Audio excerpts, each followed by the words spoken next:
nagbawas ako doon sa sa halaman ko, masyado nang matataba, inilipat ko. Yan o. Yan. Matataba na kasi sila. Ito kasi sila o. Yan o. Yan. Gaganda kasi ng bulaklak.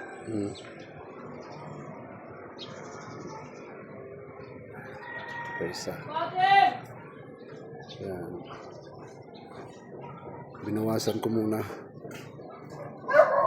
para mailipat ko sila dito. Yan. Akin na naman patabain. Saka nagbonsay ako ng balunggay.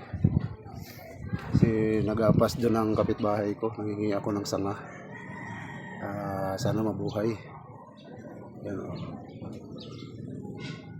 Dadagdagan ko pa ng lupa.